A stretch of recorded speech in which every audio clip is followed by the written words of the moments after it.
नमस्कार दोस्तों, आप सभी कैसे हैं? मैं उम्मीद करता हूं कि आप सभी अच्छे होंगे और अपना पढ़ाई अच्छे से कर रहे होंगे। तो प्यारे साथियों, आज के वीडियो में हम लोग जानेंगे बिहार पुलिस भर्ती भर्ती 2025, ठीक है ना? जिसमें साइंस के 100 वस्तुनिष्ठ प्रश्न हम इस वीडियो में करेंगे, जिसमें से आपका कितना 30 नंबर का पेपर आता है, ठीक है ना? 30 मार्क्स का साइंस से प्रश्न आपका रहता है, ठीक है? याद रखिएगा, 30 नंबर का किससे? साइंस से। और कल का वीडियो में हम लोग किए थे जीके जीएस के बारे में, ठीक है ना? जीके जीएस का 40 नंबर का प्रिपरेशन किया था, ठीक है ना? 40 नंबर का। और आज के वीडियो में हम लोग 30 नंबर का तैयारी करेंगे, ठीक है? साइंस के 100 वस्तुनिष्ठ ऐसे प्रश्न हैं जो आपके एग्जाम में पूछे जाएंगे। 100 में से एकदम है कि आपका 20-25 नंबर इसी में से रहेगा, 20-25 क्वेश्चन इसी में से रहेंगे। तो आप सभी इस वीडियो को शुरू से लेकर अंत तक बने रहिएगा। अगर चैनल पर नए होंगे तो चैनल को सब्सक्राइब कर दीजिएगा, साथ में बेल आइकन को भी ऑल पे सेट कर दीजिएगा, जिससे आने वाली वीडियो का नोटिफिकेशन सबसे पहले आप तक पहुंचे।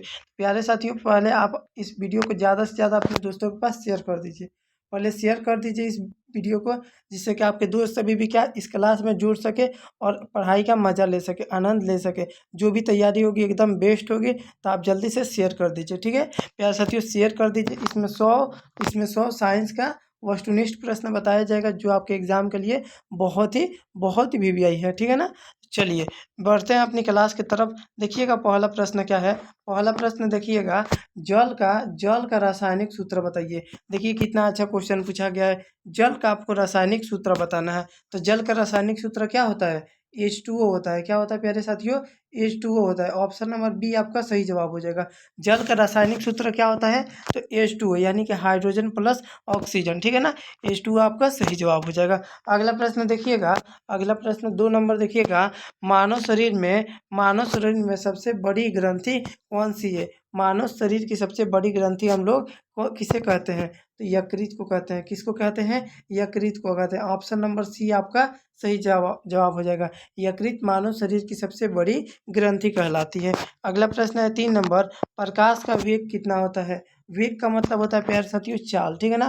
प्रकाश का वेग यानी कि प्रकाश की चाल कितना होती है? तो प्रकाश की चाल विभिन्न माध्यमों विभिन्न होती है, अलग अलग होती है, ठीक है ना?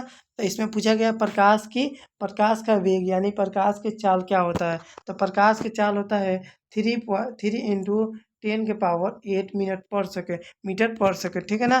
3 × 10⁸ मीटर पर सेकेंड, ठीक है ना? ऑप्शन नंबर ये आपका सही जवाब हो जाएगा, प्रकाश की चाल या फिर प्रकाश का वेग। अगला प्रश्न देखिएगा 4 नंबर, कि रक्त का शुद्धिकरण कहाँ पर होता है? मानव शरीर में रक्त का जो शुद्धिकरण होता है कहाँ पर होता है या फिर किसके द्वारा होता है, ठीक है ना? ये ऐसे 2 प्रश्न पूछे जा सकते हैं। एक तो शुद्धिकरण कहाँ होता है और दूसरा किसके द्वारा होता है। तो याद रखिएगा किसके द्वारा होता है या फिर कहाँ पे होता है। तो ब्रिक यानी गुर्दा में, ठीक है ना? गुर्दा में, ठीक है ना? ऑप्शन नंबर डी याद रखिएगा, सही जवाब हो जाएगा। ब्रिक या फिर गुर्दा में कहाँ पे रक्त का शुद्धिकरण आपको देखने को मिलता है। अगला प्रश्न देखिएगा 5 नंबर। कौन सा गैस पौधों द्वारा छोड़ा जाता है? कौन सा गैस होता है जो पौधों के द्वारा क्या किया जाता है? छोड़ा जाता है। तो याद रखिएगा ऑक्सीजन। क्या हो जाएगा? ऑक्सीजन, ठीक है ना? ऑक्सीजन क्या होता है? तो पौधों के द्वारा छोड़ा जाता है। ऑप्शन नंबर ए याद रखिएगा, सही जवाब हो जाएगा। अगला प्रश्न देखिएगा 6 नंबर प्रश्न है, मानव शरीर की कुल कितनी हड्डियां होती है? मानव शरीर में कुल कितनी हड्डियां है, ठीक है ना? मानव शरीर में कुल कितने बोन होते हैं यानी कि हड्डी होती है? तो मानव शरीर में कुल, हम आपको बताए थे, बहुत ही पहले बता चुके थे कि मानव शरीर में कुल कितना 206 हड्डियां होती है, ठीक है ना? मानव शरीर में कुल 206 हड्डियां होती है। चलिए आगे देखते हैं प्रश्न संख्या 7 को। सौर ऊर्जा किस प्रकार से उत्पन्न करता है? सौर ऊर्जा जो होती है किस प्रक्रिया से उत्पन्न करता है, ठीक है ना? सौर जो ऊर्जा होता है वो किस प्रक्रिया से उत्पन्न करता है? तो याद रखिएगा संलयन। किससे? संलयन प्रक्रिया से क्या होता है? वह उत्पन्न करने का कार्य करता है। अगला प्रश्न है 8 नंबर, डीएनए का पूरा नाम क्या है? डीएनए का पूरा नाम आपको बताना है, यानी कि डीएनए का फुल फॉर्म आपको बताना है। डीएनए का फुल फॉर्म क्या होता है? तो डाईऑक्सी न्यूक्लिक एसिड, ठीक है ना? डाईऑक्सी न्यूक्लिक एसिड, यानी कि ऑप्शन नंबर ये आपका सही जवाब हो जाएगा। 8 का सही जवाब क्या हो जाएगा? तो डाईऑक्सी न्यूक्लिक एसिड आपका डीएनए का फुल फॉर्म होता है, या फिर पूरा नाम बोल सकते हैं। प्रश्न संख्या 9 को देखते हैं। हेमोग्लोबिन, हेमोग्लोबिन किसके साथ मिलकर ऑक्सीजन ले जाता है? हेमोग्लोबिन जो होता है किसके साथ मिलकर ऑक्सीजन ले जाने का काम करता है? तो किसके साथ? तो लाल रक्त कण के साथ क्या करता है? मिलकर ऑक्सीजन ले जाने में सहायक होता है या फिर कार्य करता है, ऑक्सीजन ले जाने का कार्य करता है। अगला प्रश्न है 10 नंबर, कौन सा विटामिन आँखों के लिए आवश्यक है? कौन सा विटामिन आँखों के लिए क्या है? आवश्यक है। तो कौन सा विटामिन है? विटामिन ए की कमी से क्या होता है? रतौंधी रोग, ठीक है ना? रतौ या जिसमें क्या होता है? आँखें क्या हो जाती है? आँखें से दिखने नहीं देता है, इसलिए विटामिन ए खाएंगे। विटामिन ए की कमी ना हो इसलिए, ठीक है ना? आँखों को आवश्यक है। आँखों के लिए क्या आवश्यक है? तो विटामिन ए। विटामिन ए जितना खाए, जितना लेंगे उतना हमारा आँख क्या होगा? स्वस्थ होगा, ज़्यादा दिनों तक चलेगा। तो इसीलिए क्या हो जाएगा? विटामिन ए आपका सही जवाब हो जाएगा। ऑप्शन नंबर 10 का सही जवाब हो जाएगा ए, ठीक है ना? 10 का सही जवाब क्या हो जाएगा? विटामिन ए से आँखों का जो आँख होती है वो क्या होती है? स्वस्थ होती है। चलिए प्रश्न संख्या 11 को देखते हैं। वायुमंडल में सबसे अधिक मात्रा में कौन सी गैस पाई जाती है? वायुमंडल में बताना है आपको। वायुमंडल में सबसे ज़्यादातर, है ना, सबसे अधिक मात्रा में कौन सी गैस पाई जाती है? तो याद रखिएगा नाइट्रोजन। कौन सी गैस? नाइट्रोजन एक ऐसी गैस है जो वायुमंडल में सबसे अधिक मात्रा में सबसे अधिक मात्रा में पाई जाती है, ठीक है ना? तो 11 का आपका सही जवाब हो जाएगा सी। 11 का सही जवाब क्या हो जाएगा? सी नंबर आपका सही जवाब हो जाएगा। प्रश्न संख्या 12 को देखते हैं। मनुष्य का जो सामान्य शरीर तापमान कितना होता है? जो मनुष्य का सामान्य का शरीर तापमान कितना होता है, ठीक है ना?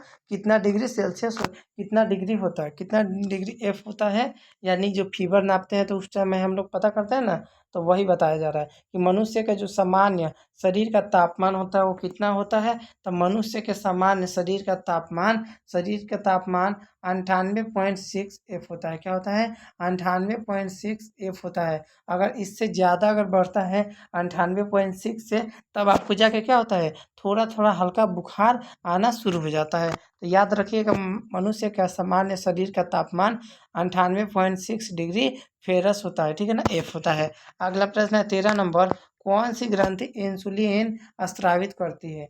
कौन सी ग्रंथि है जो क्या करती है? इंसुलिन को क्या करती है? स्रावित करती है। तो कौन सी ग्रंथि है? तो अग्नाशय हो जाएगा, पेनक्रियाज, ठीक है ना? जिसको इंग्लिश में बोलते हैं पेनक्रियाज।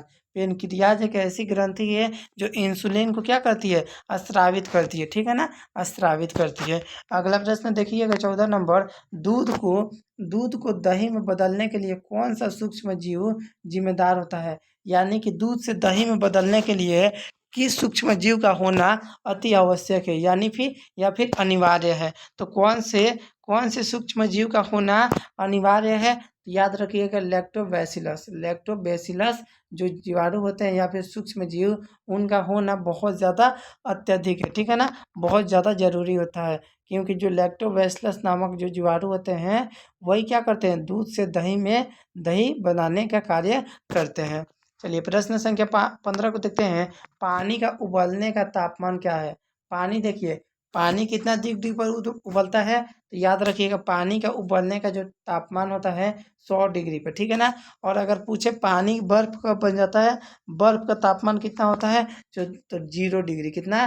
0 डिग्री पर, ठीक है ना? उबलने का काम होता है जो 100 डिग्री पर, पानी 100 डिग्री पर क्या होता है? उबलने लगता है, यानी कि खौलने लगता है। और 0 डिग्री पर वो क्या हो जाता है? तो बर्फ हो जाता है। चलिए आगे देखते हैं प्रश्न संख्या 16 को। किसी वस्तु का द्रव्यमान हमेशा होता है, किसी वस्तु का द्रव्यमान जो होता है वो हमेशा कैसा होता है? तो किसी भी वस्तु का द्रव्यमान जो होता है हमेशा स्थिर होता है। क्या होता है? स्थिर होता है, यानी कि रुका हुआ होता है। ऑप्शन नंबर सी आपका सही जवाब हो जाएगा। प्रश्न संख्या 17 को देखते हैं। विद्युत धारा की इकाई क्या है? विद्युत धारा की इकाई क्या है? एक 17 का सही जवाब क्या हो जाएगा? विद्युत धारा को आपका इकाई बताना है, ठीक है ना? ये सभी इम्पोर्टेंट क्वेश्चन है, ठीक है प्यारे बच्चों? ये सभी इम्पोर्टेंट क्वेश्चन है, ठीक है ना? आप सभी इसको रट जाइएगा, एकदम घोर के पी जाना है। इस सभी जो भी प्रश्न बताया जा रहा है सभी को घोर के पी जाना है। यही क्या होगा? एग्जाम में आने वाला है। बहुत इंपॉर्टेंट क्वेश्चन चुन चुन कर लाया गया है आपके लिए। तो आप सभी को क्या करना है? इसको याद कर लेना है। किसी प्रकार की दिक्कत रखते हैं तो आप हमको कमेंट कर सकते हैं, ठीक है ना? कमेंट कर सकते हैं। चलिए बताइए, तो विद्युत धारा की इकाई क्या है? विद्युत धारा की आपको इकाई बताना है। तो विद्युत धारा की इकाई क्या होती है? एम्पियर होती है। क्या होती है प्यारे साथियों? तो विद्युत धारा की जो इकाई होती है वो एम्पियर होती है। ऑप्शन नंबर बी आपका सही जवाब हो जाएगा। अगला प्रश्न है 18 नंबर। हरे पौधे अपना भोजन किस प्रक्रिया से बनाते हैं? जो हरे पौधे होते हैं वो अपना भोजन कौन से प्रक्रिया के द्वारा बनाते हैं? तो याद रखिएगा, कौन से प्रक्रिया के द्वारा? तो प्रकाश संश्लेषण प्रक्रिया के द्वारा। किसके द्वारा? तो प्रकाश संश्लेषण के द्वारा हरे पौधे अपना भोजन स्वयं तैयार करते हैं। तो प्रकाश का होना भी क्या है? बहुत ज़्यादा आवश्यक है ना।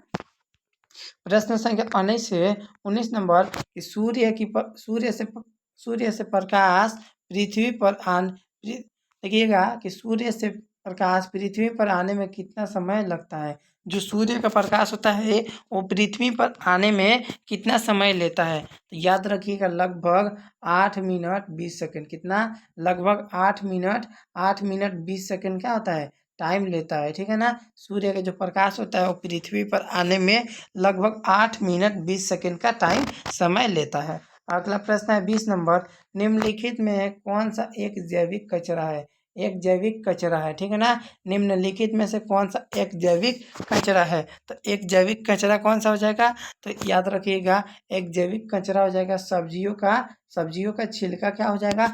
एक जैविक आपका कचरा हो जाएगा। ऑप्शन नंबर सी याद रखिएगा, सही जवाब हो जाएगा। 20 का राइट आंसर क्या हो जाएगा?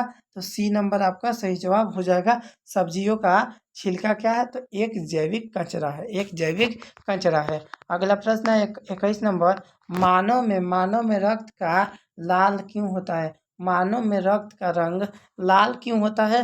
तो मानव में रक्त का रंग आपको बताना है लाल क्यों होता है। यह भी प्रश्न हम कितना बार आपको करा चुके हैं कि मानव का जो रक्त का जो कलर होता है, रंग, वो लाल क्यों होता है?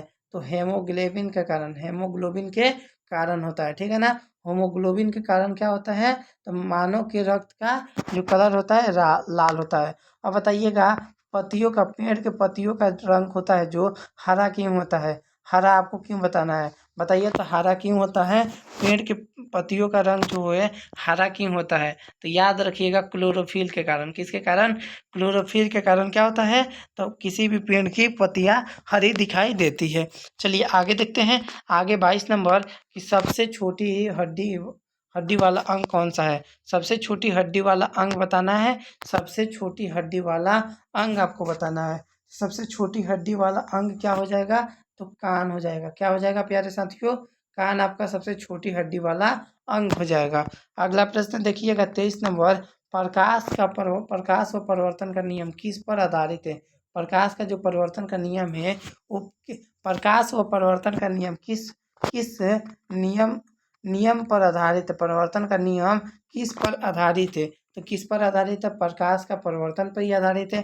प्रकाश का जो परिवर्तन का नियम है वो प्रकाश के परिवर्तन पर ही क्या रहेगा? आधारित रहेगा, ठीक है ना। अगला प्रश्न देखिए, चलिए आगे देखते हैं 24 नंबर। कौन सी धातु तरल अवस्था में होती है? कौन सी धातु जो होती है प्यारे साथियों तरल अवस्था में आपको पाई जाती है? तो याद रखिएगा, पारा। क्या हो जाएगा? पारा जो ऐसी धातु है जो क्या होती है? तरल अवस्था में पाई जाती है। ऑप्शन नंबर सी याद रखिएगा, सही जवाब हो जाएगा। आगे देखते हैं प्रश्न संख्या 25 को कि मानव शरीर की सबसे कठोर वस्तु कौन सी है? मानव शरीर की सबसे कठोर वस्तु कौन सी है? ठीक है ना। सबसे कठोर वस्तु का नाम बताना है। मानव शरीर की सबसे कठोर वस्तु का, तो ये देखिएगा, दांत जो ऐसा होता है ना, जो बहुत ज़्यादा क्या होता है? स्ट्रांग होता है, यानी कि कठोर, यानी कि मजबूत होता है। दांत से मजबूत आपका शरीर में कोई भी चीज़ नहीं है, ठीक है ना। कोई भी वस्तु नहीं है, कोई भी अंग नहीं है। अगला प्रश्न 26 नंबर है। कौन सी ग्रंथि जीवन का मास्टर ग्रंथि कहलाती है? जीवन का मास्टर ग्रंथि हम लोग कौन से ग्रंथि को कहते हैं? तो जीवन का मास्टर ग्रंथि कौन से ग्रंथि को कहा जाता है? तो याद रखिएगा, प्यूटरी ग्रंथि को क्या कहा जाता है? जीवन का मास्टर ग्रंथि, ठीक है ना। जीवन का मास्टर ग्रंथि आपको कहा जाता है। ऑप्शन नंबर बी आपका सही जवाब हो जाएगा। प्रश्न संख्या 27 से न्यूटन किसके खोज करता है? न्यूटन साहब जो है वो किसके खोज करता है? तो आपका याद रखिएगा गुरुत्वाकर्षण बल की जो खोजे थे वो न्यूटन साहब ही खोजे थे। ऑप्शन नंबर सी आपका सही जवाब हो जाएगा। प्रश्न संख्या 28 है, वायु में ऑक्सीजन की मात्रा कितनी होती है? प्यारे बच्चों, वायु यानी कि हवा में ऑक्सीजन की जो मात्रा होती है वो कितनी होती है आपको बताना है। तो हवा में ऑक्सीजन की जो मात्रा होती है वो 21% होती है। कितना पर? 21% होती है। ऑप्शन नंबर सी याद रखिएगा, सही जवाब हो जाएगा। प्रश्न संख्या 29 है, मनुष्य की आँख कितने रंगों को पहचान सकती है? जो मनुष्य की आँख है वो कितने रंगों को पहचान सकती है? तो देखिए 1, 2, 3 ये नहीं, ठीक है ना? कम से कम मनुष्य की जो आँखें होती है वो लगभग लाखों आँखों को क्या कर सकती है? पहचान सकती है। लाखों आँखों के रंग को आँखों के क्या रंग को पहचान सकती है। जो मनुष्य की आँख होती है वो लाखों रंग को क्या कर सकती है? पहचान सकती है। अगला प्रश्न देखिएगा 30 नंबर, थर्मामीटर किस सिद्धांत पर कार्य करता है? जो थर्मामीटर होता है वो कौन से सिद्धांत पर कार्य करता है कहा गया है? तो कौन से सिद्धांत पर कार्य करता है? तो ऊष्मा का प्रसार सिद्धांत पर क्या करता है? ये कार्य करता है। जो थर्मामीटर होता है वो ऊष्मा के प्रसार पर कार्य करने का काम करता है। अगला प्रश्न देखिएगा 31 नंबर, कोशिका का शक्ति गृह किसे कहा जाता है? कोशिका का शक्ति गृह जो है वो किसको कहा जाता है? तो कोशिका का शक्ति गृह, ठीक है ना? कोशिका का आपको शक्ति गृह बताना है कि किसे कहा जाता है। कोशिका का जो शक्ति गृह होता है वो किसे कहा जाता है? तो याद रखिएगा माइटोकॉन्ड्रिया को क्या कहा जाता है? तो कोशिका का शक्ति गृह कहा जाता है। ऑप्शन नंबर ए आपका सही जवाब हो जाएगा। प्रश्न संख्या 32 है, प्रकाश वर्ष किसका मात्रक है? प्रकाश वर्ष जो है किसका मात्रक है? तो प्रकाश वर्ष याद रखिएगा दूरी का मात्रक है। किसका? दूरी का मात्रक है। ऑप्शन नंबर बी आपका सही जवाब हो जाएगा। प्रश्न संख्या 33 है, 33 नंबर प्रश्न देखिएगा कि कौन सी गैस गुब्बारे में भरी जाती है जिसके कारण वह ऊपर उड़ता है? कौन सी गैस ऐसी भरी जाती है गुब्बारे में यानी कि बैलून में जो क्या होता है हमेशा ऊपर की ओर उड़ने में वो तेजी रहता है, ठीक है ना? तो उसमें कौन सा गैस रहता है? तो हीलियम रहता है। हीलियम, ऑप्शन नंबर सी याद रखिएगा, हीलियम गैस। अगला प्रश्न है 34 नंबर प्रश्न को देखिएगा आप सभी कि रक्त किसके द्वारा शरीर में पहुंचता है? रक्त जो होता है वो किसके द्वारा हमारे शरीर में पहुंचता है? तो नसों के द्वारा भी, धमनियों के द्वारा भी, बालों के कोशिकाओं के द्वारा भी, यानी कि उपयुक्त सभी के द्वारा क्या होता है? तो उपयुक्त सभी के द्वारा क्या रक्त जो होता है शरीर चारों तरफ शरीर में पहुंचता है, ठीक है ना? ये सभी रहेंगे तभी क्या होता है? शरीर में हमारा रक्त पहुंचता है। अगला प्रश्न है 35 नंबर, कौन सा जीवाणु जल जनित रोग फैलाता है? कौन सा जीवाणु जो है जो जल, ठीक है ना, जल जनित रोग को फैलाने का कार्य करता है? तो आपका सही जवाब हो जाएगा हैजा। क्या हो जाएगा? हैजा हो जाएगा। ऑप्शन नंबर ए आपका सही जवाब हो जाएगा। प्रश्न संख्या 36 है कि वह यंत्र जो ध्वनि तरंग को विद्युत तरंग में बदल दे, वह यंत्र जो ध्वनि तरंग को क्या कर देता है? तो विद्युत तरंग में बदल देता है, उसको क्या कहते हैं? तो माइक्रोफोन कहते हैं। क्या कहते हैं? माइक्रोफोन। ऑप्शन नंबर सी आपका सही जवाब हो जाएगा। ऑप्शन नंबर सी क्या हो जाएगा? आपका सही जवाब हो जाएगा। चलिए आगे देखते हैं प्रश्न संख्या 27 को, किसी वस्तु का बल क्या दर्शाता है? किसी वस्तु का जो बल है वो आपको क्या दर्शाता है, ठीक है ना? किसी भी वस्तु का बल आपको क्या दर्शाता है? तो संवेग परिवर्तन की दर। जो संवेग परिवर्तन की दर है उसी को क्या करता है? किसी भी वस्तु का जो बल है वही दर्शाता गया है, ठीक है ना, दर्शाता है। प्रश्न संख्या 38 देखिएगा, कौन सी हड्डी सबसे छोटी हड्डी मानी जाती है? मानव शरीर की सबसे छोटी हड्डी कौन सी है? तो कौन सी हो जाएगी? तो मानव शरीर की सबसे छोटी हड्डी स्टेपीज होती है। क्या होती है? स्टेपीज होती है। ऑप्शन नंबर बी आपका सही जवाब हो जाएगा। प्रश्न संख्या 39 देखिएगा, कौन सी इकाई सूर्य की होती है? कौन सी जो इकाई है जो ऊर्जा की होती है, ठीक है ना? ऐसी कौन सी इकाई है जो ऊर्जा की होती है? तो जूल, ठीक है ना? जूल क्या होता है? तो ये ऊर्जा का क्या होता है? ऊर्जा की होती है। अगला प्रश्न देखिएगा 40 नंबर, कौन सी ग्रंथि एड्रेनालिन हार्मोन बनाती है? कौन सी जो ग्रंथि होती है एड्रेनालिन हार्मोन बनाती है, ठीक है ना। तो एड्रेनालिन हार्मोन बनाती है, तो ऑप्शन नंबर सी आपका सही जवाब हो जाएगा। एड्रिनल, एड्रिनल, ठीक है ना। ऑप्शन नंबर सी आपका सही जवाब हो जाएगा। प्रश्न संख्या चलिए आगे देखते हैं। 41 नंबर, डीएनए और आरएनए क्या होते हैं?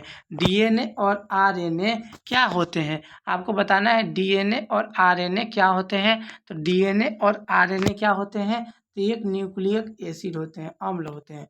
न्यूक्लिक एसिड यानी कि अम्ल होते हैं। ऑप्शन नंबर सी आपका सही जवाब हो जाएगा। अगला प्रश्न है 42 नंबर, कौन सी मछली बिजली उत्पन्न कर सकती है? कौन सी जो मछली होती है जो क्या कर सकती है? तो बिजली भी उत्पन्न कर सकती है। तो ईल जो मछली है, ईल जो मछली है वो क्या कर सकती है? बिजली को भी उत्पन्न कर सकती है। प्रश्न संख्या 43 है, कौन सा पदार्थ अम्लीय होता है? कौन सा पदार्थ जो होता है वो अम्लीय हो जाता है, ज़्यादा पर उसमें अम्ल की मात्रा दिखाई देती है। तो निम्नलिखित में से कौन सा पदार्थ जो है अम्लीय हो जाएगा? तो कौन सा हो जाएगा? तो सिरका। याद रखिएगा, सिरका जो होता है बहुत ज़्यादा खट्टा होता है। क्या होता है? बहुत ज़्यादा खट्टा होता है। ऑप्शन नंबर बी आपका सही जवाब हो जाएगा। प्रश्न संख्या 44 की तरफ देखते हैं कि प्रकाश की किरण जब जल से कांच में आती है तो वह क्या करती है? जब प्रकाश की किरण किरण जल से कांच में आ रही है, ठीक है ना, जल से क्या कर रही है? कांच में आ रही है, तो वह होती है, तो वह क्या होती है? जब प्रकाश की किरण जल से कांच में आती है तो होती है अंदर की ओर झुकती है। क्या होती है? अंदर की ओर क्या हो जाती है? झुकती है। ऑप्शन नंबर बी आपका सही जवाब हो जाएगा। चलिए आगे देखते हैं प्रश्न संख्या 45 को कि प्रतिरक्षा प्रणाली का प्रमुख भाग क्या है? प्रतिरक्षा प्रणाली का प्रमुख भाग क्या है? प्रमुख भाग आपको बताना है। तो क्या हो जाएगा? 45 का सही जवाब क्या हो जाएगा? तो श्वेत रक्त कण हो जाएंगे। क्या हो जाएंगे? श्वेत रक्त कण क्या हो जाएगा? तो प्रतिरक्षा प्रणाली का प्रमुख भाग हो जाएगा, ठीक है ना। प्रतिरक्षा प्रणाली का प्रमुख भाग क्या हो जाएगा? तो श्वेत रक्त कण यानी कि रेड, है ना, रेड ब्लड, ठीक है। अगला प्रश्न देखिएगा। अगला प्रश्न देखिएगा 46 नंबर, रक्त में कौन सा तत्व थक्के बनाता है? रक्त में कौन सा ऐसा तत्व है जिसके कारण मनुष्य क्या हो जाता है? थक्का महसूस करने लगता है। तो कौन सा तत्व जो है थक्का बनाने का काम करता है? तो आपका सही जवाब क्या हो जाएगा? कौन सा रक्त जो है थक्का बनाने का कार्य करता है? तो प्लेटलेट। क्या होता है? जो प्लेटलेट होता है वो प्यारे साथियों जो मनुष्य के खून को क्या करता है? थक्का बनाने का कार्य करता है। प्रश्न संख्या 47 से शुद्ध जल का पीएच मान बताइए। शुद्ध जल का पीएच मान क्या होता है? तो 7 होता है। कितना होता है? 7 होता है, ठीक है ना। शुद्ध जल का पीएच मान 7 होता है। ऑप्शन नंबर सी आपका सही जवाब हो जाएगा। अगला प्रश्न है 48 नंबर, दूध में कौन सा चीनी होती है? दूध में कौन सी चीनी होती है? तो याद रखिएगा, दूध में कौन सी चीनी होती है? तो दूध में लैक्टोज चीनी होती है, ठीक है ना, लैक्टोज चीनी होती है। ऑप्शन नंबर सी आपका सही जवाब हो जाएगा। 48 का सही जवाब क्या हो जाएगा? C number. प्रश्न संख्या 49 को देखते हैं। 49 को कौन सी गैस जो है जलने में सहायता करती है? कौन सी गैस जलने के लिए सहायता करती है, मददगार पहुंचाती है, ठीक है ना, आपका मदद करती है? तो याद रखिएगा ऑक्सीजन। कौन सी? ऑक्सीजन जो गैस है वो क्या करती है? जलने में हम लोग को बहुत ज़्यादा मदद पहुंचाती है। अगला प्रश्न है 50 नंबर, बर्फ को जल में परिवर्तन करने की प्रक्रिया को क्या क्या कहते हैं? बर्फ है ना, उसको जल में परिवर्तन करने के लिए इस प्रक्रिया को हम लोग क्या कहेंगे?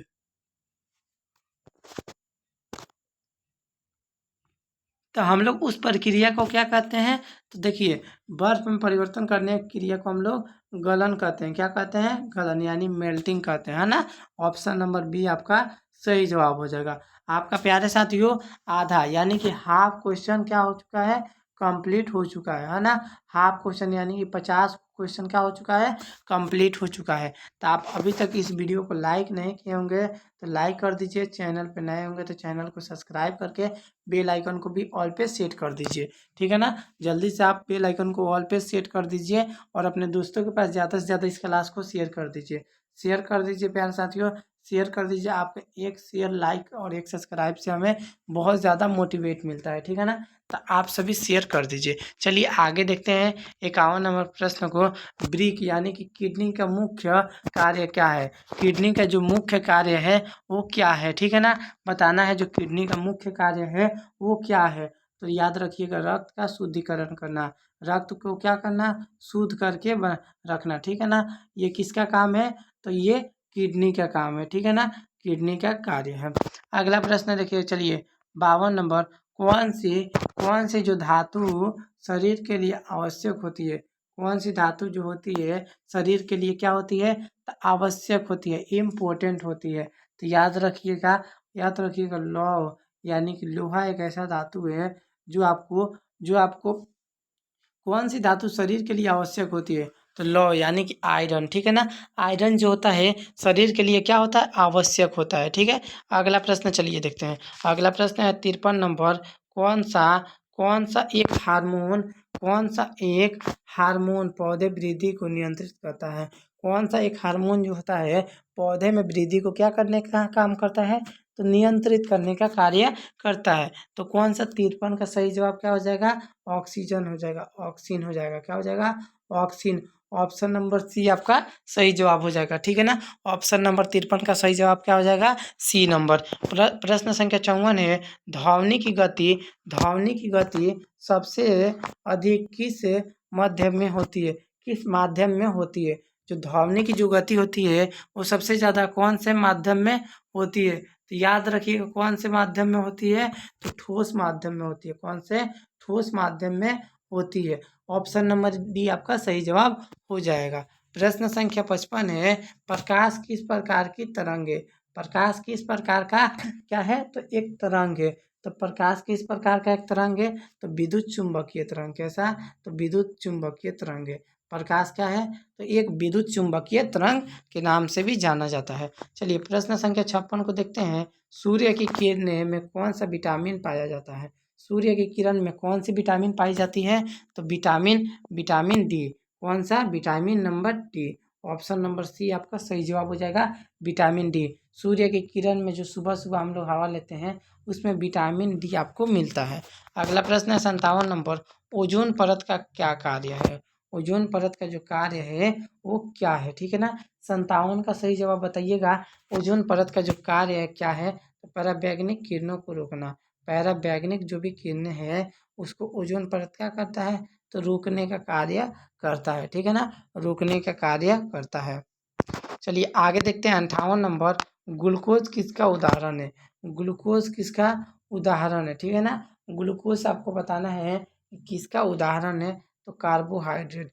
किसका उदाहरण है, कार्बोहाइड्रेट। ऑप्शन नंबर सी आपका सही जवाब हो जाएगा। प्रश्न संख्या 59 देखिएगा, बल्ब का फिलामेंट किस धातु से बना होता है। बल्ब का जो फिलामेंट होता है कौन से धातु से बना होता है, किस धातु से बना होता है। बल्ब का जो फिलामेंट होता है किस धातु से बना होता है, तो याद रखिएगा टंगस्टन। कौन सा, टंगस्टन। ऑप्शन नंबर सी आपका सही जवाब हो जाएगा। प्रश्न संख्या 50 है, प्रकाश की तीव्रता मापने की इकाई को क्या कहते हैं। प्रकाश की तीव्रता की इकाई मापने वाली इकाई को हम लोग क्या कहते हैं, तो क्या कहते हैं, याद रखिएगा कैंडला कहते हैं। क्या कहते हैं, कैंडला कहते हैं। ऑप्शन नंबर सी आपका सही जवाब हो जाएगा। प्यारे साथियों, आपका 60 क्वेश्चन क्या हो चुका, कंप्लीट हो चुका। कितना, 60 क्वेश्चन आपका कंप्लीट हो चुका। और आपका कुल कितना प्रश्न है, तो और 40 क्वेश्चन है, यानी कि और आधे घंटे 20 से 25 मिनट आपको और क्लास देने हैं, ठीक है ना। उसके बाद क्या हो जाएगा, प्रश्न संख्या 61 है। प्रश्न संख्या 61 है कि थायरॉक्सिन हार्मोन किसके द्वारा स्रावित होता है। जो थायरॉक्सिन हार्मोन होता है वो किसके द्वारा स्रावित होता है, तो याद रखिएगा थायराइड ग्रंथि के द्वारा। किसके द्वारा, थायराइड ग्रंथि के द्वारा। ऑप्शन नंबर बी आपका सही जवाब हो जाएगा। 61 का सही जवाब क्या हो जाएगा? बी हो जाएगा। अगला प्रश्न है 62 नंबर कि साबुन का पीएच मान कैसा होता है या फिर कितना होता है, ठीक है ना। जो जो साबुन का पीएच मान होता है वो कैसा होता है? अम्लीय होता है या फिर क्षारीय या फिर उदासीन। तो साबुन का पीएच मान पूछा गया है, तो आपको बताना है साबुन का पीएच मान कैसा होता है। तो याद रखिएगा साबुन का पीएच मान कैसा होता है? तो क्षारीय होता है। कैसा होता है? क्षारीय। किसी भी साबुन का पीएच मान आप देखेंगे तो क्या होता है? क्षारीय होता है, ठीक है ना। ऑप्शन नंबर सी याद रखिएगा, सही जवाब हो जाएगा। प्रश्न संख्या 63 है। आवर्धक शीशा किस लेंस का उपयोग करता है? जो आवर्धक शीशा होता है किस लेंस का उपयोग करता है, ठीक है ना। आवर्धक शीशा में किस प्रकार के लेंस का प्रयोग किया जाता है? तो याद रखिएगा उत्तल लेंस का। किसका? उत्तल लेंस का प्रयोग किया जाता है। ऑप्शन नंबर बी आपका सही जवाब हो जाएगा। प्रश्न संख्या 64 है। लाल रुधिर कणों की जीवन काल कितना होता है? लाल लाल रुधिर कणों की जो जीवन काल होता है, जीवन काल वो कितना दिनों की होती है? यानी कि रेड ब्लड सेल का जीवन अवधि कितना दिन का होता है? तो याद रखिएगा लाल रुधिर लाल रुधिर कणों का जीवन काल जो होता है वो कितना दिनों का होता है? तो 120 दिन के, पूरे 120 दिन यानी कि 4 महीने का होता है। ऑप्शन नंबर सी याद रखिएगा, सही जवाब हो जाएगा, ठीक है ना। रेड ब्लड सेल का जो जीवन काल होता है वो 120 दिन का होता है। चलिए आगे देखते हैं प्रश्न संख्या 65 को। मानव शरीर की सबसे छोटा ग्रंथि कौन सा है? सबसे छोटी ग्रंथि आपसे पूछा गया है, ठीक है ना। मानव शरीर की सबसे छोटी ग्रंथि कौन सी होती है? तो सबसे बड़ी, देखिए सबसे बड़ी तो आपको मालूम है कि सबसे बड़ी ग्रंथि कौन सी होती है? यकृत होती है। और दूसरे पूछा गया छोटी, तो छोटी कौन सी हो जाएगी? तो पिट्यूटरी हो जाएगी। पिट्यूटरी सबसे छोटी ग्रंथि मानी जाती है, ठीक है ना। ऑप्शन नंबर सी आपका सही जवाब हो जाएगा। मानव शरीर की सबसे छोटी ग्रंथि कौन है? तो पिट्यूटरी है, ठीक है ना। अगला प्रश्न है 66 नंबर। जल शुद्ध करने के लिए क्लोरीन का उपयोग क्यों किया जाता है? जल को शुद्ध करने के लिए क्लोरीन का उपयोग क्यों करते हैं हम लोग? क्लोरीन का उपयोग क्यों किया जाता है जल को शुद्ध करने के लिए? तो याद रखिएगा क्यों? क्योंकि रोगाणु मारने के लिए। जो भी उसमें रोगाणु या फिर जीवाणु होते हैं उस सभी को क्या करने के लिए? मारने के लिए हम लोग जल को शुद्ध करने के लिए क्लोरीन का उपयोग करते हैं। अगला प्रश्न है आपका 67 नंबर। दाब का मात्रक क्या होता है? दाब का मात्रक क्या होता है? तो दाब का मात्रक पास्कल होता है। क्या होता है? दाब का मात्रक जो होता है वो पास्कल होता है। ऑप्शन नंबर सी आपका सही जवाब हो जाएगा, ठीक है ना। 67 का सही जवाब क्या हो जाएगा? सी नंबर आपका क्या हो जाएगा? सही जवाब हो जाएगा पास्कल। चलिए आगे देखते हैं प्रश्न संख्या 68 को। पाचन क्रिया में कौन सा अंग सबसे अधिक भूमिका निभाता है? पाचन क्रिया के दौरान या फिर पाचन क्रिया में सबसे ज़्यादा कौन सा अंग जो होता है जिसकी भूमिका होती है, ठीक है ना। पाचन क्रिया के दौरान किस अंग की सबसे ज़्यादा भूमिका होती है? तो याद रखिएगा आंत की, यानी कि छोटी आंत की। किसकी? छोटी आंत या फिर बड़ी आंत दोनों आ सकता है। तो इसमें सिर्फ ऑप्शन दिया गया है आंत की, यानी कि ज़्यादातर शायद छोटी आंत की क्या होती है? क्रिया होती है, यानी कि उसका कार्य निभाना पड़ता है। प्रश्न संख्या 69 है। किसी किसी किसी वस्तु की गति में परिवर्तन करने वाला बल क्या कहलाता है? जब हम लोग किसी वस्तु की गति में परिवर्तन कर देते हैं तो उस बल को अब हम क्या कहते हैं, ठीक है ना। परिवर्तन करने के बाद उस बल को हम लोग परिवर्तन करने वाला बल क्या कहलाता है? तो वो कहलाता है बल ही कहलाता है। क्या कहलाता है? बल ही कहलाता है। ऑप्शन नंबर सी आपका सही जवाब हो जाएगा। प्रश्न संख्या देखिएगा आगे। प्रश्न संख्या 70 को देखेंगे। चलिए आगे देखते हैं। और प्रश्न संख्या 70 नंबर, हाँ ये 70 नंबर कौन सा है? प्रश्न संख्या 70 को देखेंगे, ठीक है ना। 69 नंबर हो गया। अब 70 नंबर। कौन सा जो हार्मोन फाइट या फ्लाइट प्रतिक्रिया में मदद करता है?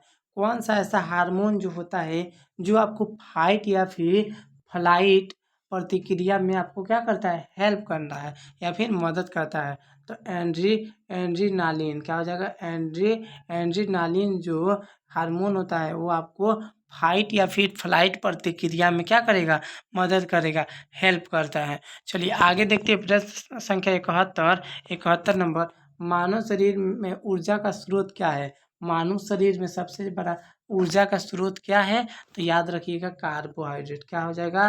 कार्बोहाइड्रेट हो जाएगा ऊर्जा का स्रोत। ऑप्शन नंबर सी आपका सही जवाब हो जाएगा। चलिए आगे देखते हैं प्रश्न संख्या 72, गैसों का प्रसार किसके किसके कारण होता है? जो गैस का प्रसार होता है वो किसके कारण होता है? तो गैस का जो प्रसार होता है वो अणुओं की गति के कारण होता है, ठीक है ना।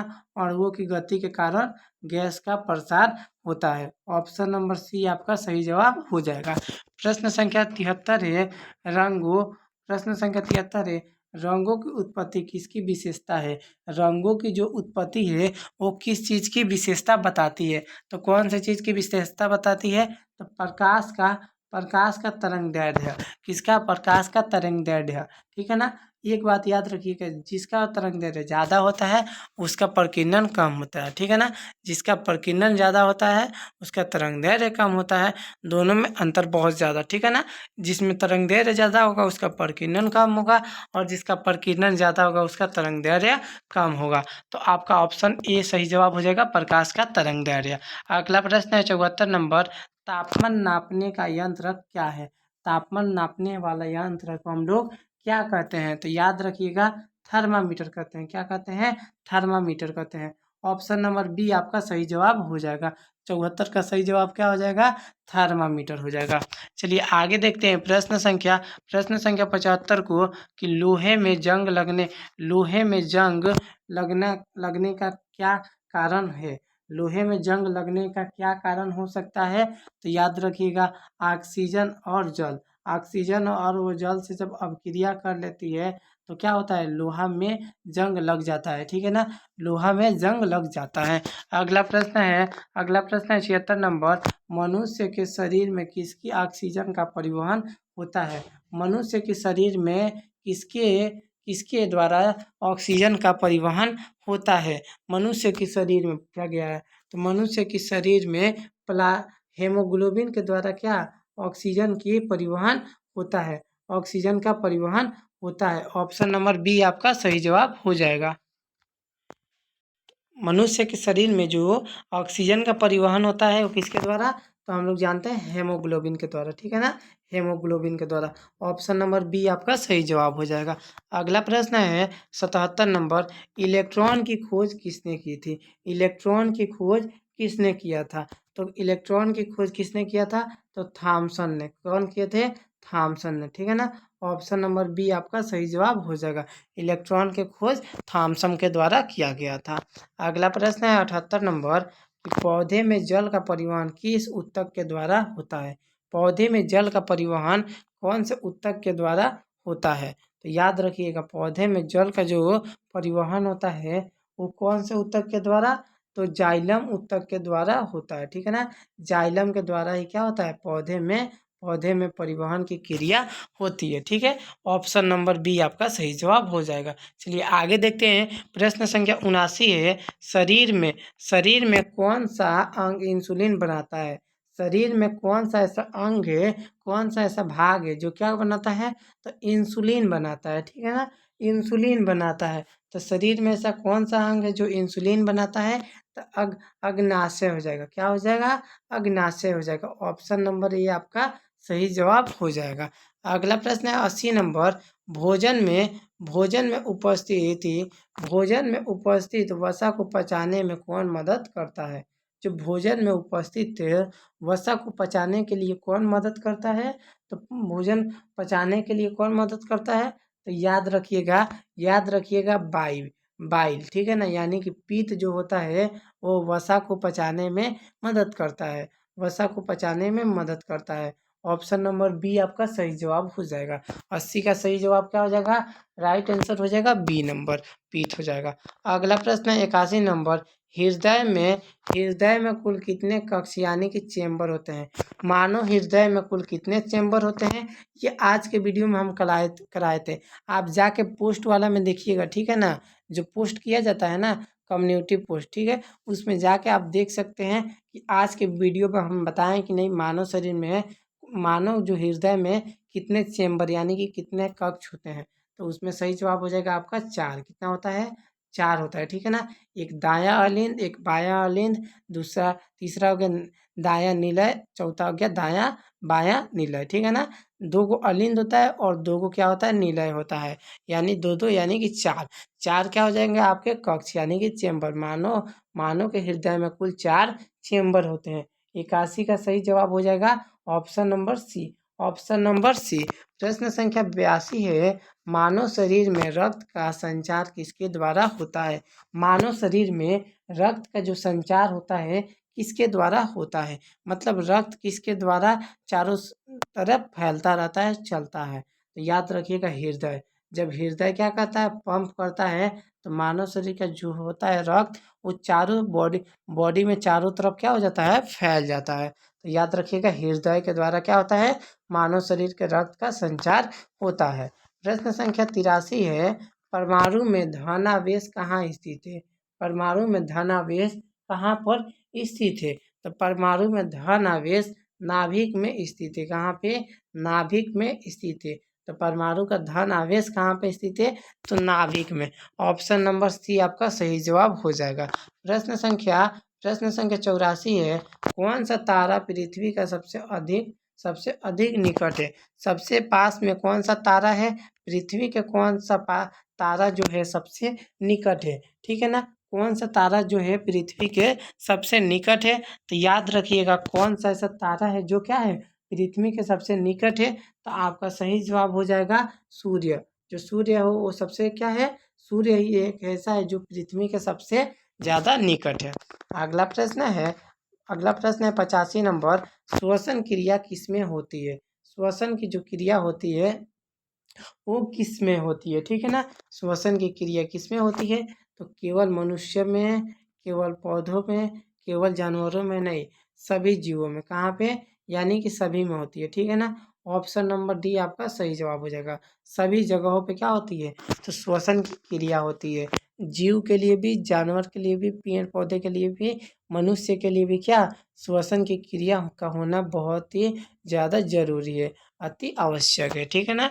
बहुत ज़्यादा जरूरी है। चलिए आगे देखते हैं। प्रश्न संख्या 86, लीवर किसका भंडार करता है?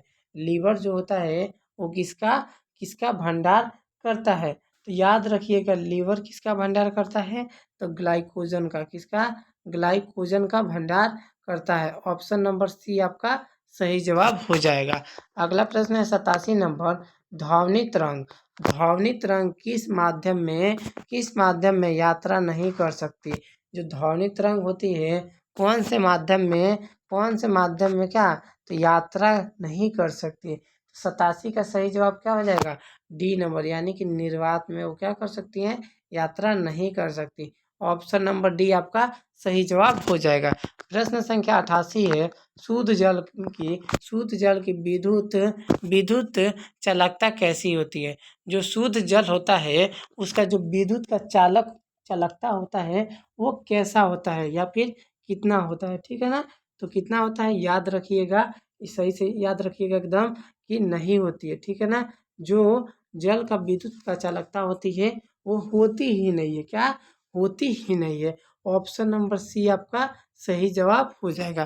प्रश्न संख्या 89 है, डीएनए की दुगुनी कुंडली की खोज किसने की थी? यानी कि आरएनए की खोज किसने की थी, ठीक है ना। आरएनए की खोज किसने किया था? तो वाटसन और क्रिक ने। किसने? वाटसन और क्रिक ने। ऑप्शन नंबर ए आपका सही जवाब हो जाएगा, ठीक है ना। 89 का सही जवाब क्या हो जाएगा? ए नंबर आपका सही जवाब हो जाएगा। कि 89 का जो राइट आंसर हो जाएगा डीएनए की दोगुनी कुंडली की खोज किसने की थी? तो वाटसन और क्रिक ने। अगला प्रश्न है 90 नंबर, पाचन क्रिया किस में आरंभ होती है, ठीक है ना। किस में आकर मिलती है? आरंभ होती है। तो याद रखिएगा मुख में क्या होती है? पाचन की जो क्रिया होती है वो आरंभ होती है। ऑप्शन नंबर सी आपका सही जवाब हो जाएगा, ठीक है ना। 90 का सही जवाब क्या हो जाएगा? सी नंबर आपका 100% सही जवाब हो जाएगा। अगला प्रश्न है 91 नंबर, प्रश्न संख्या 91 है, आँख में रंग देखने की क्षमता किसके कारण होती है? जो आँख में रंग देखने की जो क्षमता होती है वो किसके कारण होती है? तो 91 का सही जवाब क्या हो जाएगा? तो मनुष्य के आँख में रंग देखने की क्षमता किसके कारण होती है? तो आपका सही जवाब हो जाएगा कौन कोशिकाएं के द्वारा, ठीक है ना। कौन एक कोशिकाएं होती है जिसके द्वारा हम क्या कर सकते हैं, किसी भी मतलब रंग को आँख में किसी भी रंग को देखने का कार्य कर सकते हैं, देख सकते हैं। अगला प्रश्न है 82 नंबर 92 नंबर, किसी पदार्थ का घनत्व कैसे ज्ञात किया जाता है? किसी भी पदार्थ का जो है घनत्व है उसको कैसे हम लोग ज्ञात कर सकते हैं, ठीक है ना। किसके माध्यम से हम लोग ज्ञात कर सकते हैं? तो दूरी बट्टा समय के अनुसार क्या करते हैं, तो किसी भी पदार्थ के घनत्व को हम लोग आसानी पूर्वक ज्ञात कर सकते हैं, ठीक है ना। तो दूरी बट्टा समय के हिसाब से।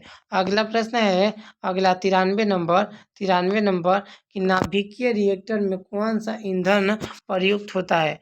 नाभिकीय रिएक्टर में कौन सा ईंधन क्या होता है, प्रयुक्त होता है? प्रयुक्त पूछा गया है, तो याद रखिएगा यूरेनियम, ठीक है ना।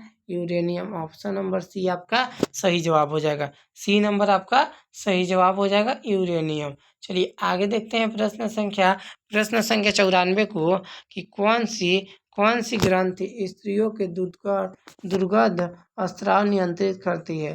कौन सी ऐसी ग्रंथि स्त्री है जो स्त्रियों में दुर्गंध यानी दुर्गंध को क्या करता है, स्राव नियंत्रित करता है, स्राव या नियंत्रित करता है ना। तो ऑप्शन नंबर सी आपका सही जवाब हो जाएगा पिट्यूटरी, ठीक है ना, पिट्यूटरी। ऑप्शन नंबर सी याद रखिएगा सही जवाब हो जाएगा। अगला प्रश्न है 95 नंबर, पृथ्वी पर जीवन के लिए कौन सी गैस सबसे आवश्यक है, सबसे ज़्यादा अधिक आवश्यक है? तो पृथ्वी पर जीवन के लिए अपने जीवन को के लिए सबसे ज़्यादा अधिक आवश्यक गैस कौन सी हो जाएगी? तो याद रखिएगा कौन सा गैस हो जाएगा, तो ऑक्सीजन हो जाएगा। ऑक्सीजन क्या हो जाएगा, हम लोग के लिए बहुत ही ज़्यादा ज़रूरी होता है। तो 95 का राइट आंसर क्या हो जाएगा, ऑप्शन नंबर सी ऑक्सीजन। अगला प्रश्न है 96 नंबर, कौन सा द्रव्य अर्धपारगम्य झिल्ली से गुजर सकता है, ठीक है ना। कौन सा ऐसा द्रव है जो अर्धपारगम्य झिल्ली से होकर गुजरता है? तो आपका सही जवाब क्या हो जाएगा, 96 का सही जवाब बताइए। 96 का सही जवाब हो जाएगा ग्लूकोज, क्या हो जाएगा, ग्लूकोज। ऑप्शन नंबर बी आपका सही जवाब हो जाएगा। चलिए आगे देखते हैं प्रश्न संख्या 97 को देखिएगा, रक्त में प्लेटलेट्स की कमी से कौन सा रोग हो सकता है? प्लेटलेट्स की कमी से कौन सा रोग हो सकता है आपको? तो प्लेटलेट्स की कमी से आपको मालूम है कि डेंगू क्या हो सकता है, डेंगू बीमारी हो सकता है जो मच्छर के काटने से होती है। ऑप्शन नंबर सी आपका सही जवाब हो जाएगा। चलिए आगे देखते हैं प्रश्न संख्या 98 कि पौधे में भोजन किस ऊतक के द्वारा नीचे चले जाता है? जो भी है, जो पौधे में भोजन का ऊतक जो होता है वो ले जाया जाता है। ये जो क्या होता है कि ले जाने का कार्य करता है, यानी कि ले जाया जाता है। कौन सा जो भोजन का ऊतक है इसको ले जाया जाता है? तो आपका सही जवाब क्या हो जाएगा, फ्लोएम, क्या हो जाएगा, फ्लोएम। ऑप्शन नंबर बी आपका सही जवाब हो जाएगा, फ्लोएम। अगला प्रश्न है 99 नंबर, कौन सा रोग जो है जल से फैलता है? कौन सा रोग ऐसा है जो जल के माध्यम से आपको फैलता है, ठीक है ना, जल के माध्यम से फैलता है? तो याद रखिएगा हैजा। हैजा क्या होता है, ये जल के भी माध्यम से आपको फैलने का कार्य करता है, ठीक है ना, फैल जाता है। ऑप्शन नंबर सी आपका सही जवाब हो जाएगा। चलिए आगे देखते हैं प्रश्न संख्या 100 को, ठीक है ना। ये प्रश्न संख्या लास्ट है। विद्युत बल्ब किस सिद्धांत पर कार्य करता है? विद्युत जो बल्ब होता है वो विद्युत धारा के तापीय प्रभाव पर क्या करता है, कार्य करता है। ऑप्शन नंबर ए आपका सही जवाब हो जाएगा। सही क्या हो जाएगा, ए नंबर आपका तापीय प्रभाव पर ये सिद्धांत कार्य करता है। 100 का सही जवाब क्या हो जाएगा, ए। प्यारे साथियों, ये आपका 100 ऑब्जेक्टिव क्वेश्चन थे। कितने, 100 MCQ, ठीक है ना। बिहार पुलिस के लिए 100 MCQ थे, इसी में से आपका प्रश्न आएगा, ठीक है ना। 100 MCQ, अगर आप 100 का 100 याद कर लेते हैं तो आपके आगे भी एग्ज़ाम में ऐसा प्रश्न पूछे जा सकते हैं, ठीक है ना। जो भी प्रश्न हम बताए हैं उसको आप अच्छा से पढ़िए, याद कीजिए, है ना। अगर आपको पीडीएफ नोट्स लेना है, पीडीएफ नोट्स लेना है तो आपको एक डिस्क्रिप्शन बॉक्स में व्हाट्सएप ग्रुप का चैनल है, वहाँ पे जाके आपको मैसेज कर देना है, ठीक है ना। क्या कर देना है, मैसेज कर देना है आपको। वहाँ पे फिर क्या हो जाएगा, पीडीएफ नोट्स आपको दे दिया जाएगा, ठीक है ना। वो लिंक के माध्यम से आपको क्या हो जाना है, व्हाट्सएप ग्रुप में जुड़ के मैसेज कर देना है, ठीक है ना। पर्सनली मैसेज कीजिएगा तो तुरंत भी मिल सकता है या फिर ग्रुप में भी मिल जाएगा, ठीक है ना। थोड़ा सा लेट वोट होता है, उसके बाद ग्रुप में भी क्या हो जाता है, मिल जाता है। ग्रुप में भी पीडीएफ नोट्स मिल जाता है। प्यारे साथियों, आप हमें कमेंट करके बताइएगा, कमेंट करके बताइएगा ये सभी प्रश्न कैसे थे, ठीक है ना। ये सभी प्रश्न आपके एग्ज़ाम के लिए उत्तरदायी है या नहीं, और आप इनमें से कितने प्रश्नों को पहले से जानते थे या फिर आपको प्रश्न याद थे, ठीक है ना। कितने प्रश्नों को आप याद थे, चलिए कमेंट करके बताइएगा कि कुल कितने प्रश्न आपको याद थे और कितना प्रश्न आपने नया सीखा है, कितना प्रश्न आपने क्या किया है, नया सीखा है। ठीक है प्यारे साथियों, मिलते हैं एक नए वीडियो में, तब तक के लिए जय हिंद, जय भारत।